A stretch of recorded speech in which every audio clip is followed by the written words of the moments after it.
హిందూ ఐక్యవేదిక బంద్ కు పిలుపునిచ్చింది. బంగ్లాదేశ్ లో హిందువులపై జరిగిన దాడిని నిరసిస్తూ ప్రపంచవ్యాప్తంగా ఉన్న హిందువులను కాపాడాలంటూ పట్టణం బంద్ కు పిలుపునిచ్చారు. వికారాబాద్ పట్టణంలో స్వచ్ఛందంగా వ్యాపార సముదాయాలు మూసివేసి హిందువుల శాంతియుత ర్యాలీలో పాల్గొన్నారు.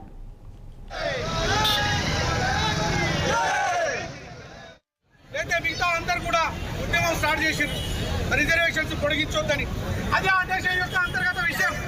కానీ దీన్ని ఆసరాగా తీసుకొని అక్కడ ఉన్నటువంటి మతానువాదులు ఏదైతే దేశ వ్యతిరేకులు, ధర్మ వ్యతిరేకులు, మూర్ఖులైనటువంటి వాళ్ళు అక్కడ ఉన్న మన హిందువుల పైన దాడులు చేయడం, మన యొక్క మహిళల పైన అత్యాచారం చేయడం, మన హిందువుల యొక్క ఆస్తుల పైన దాడులు చేయడం జరుగుతూ ఉన్నది.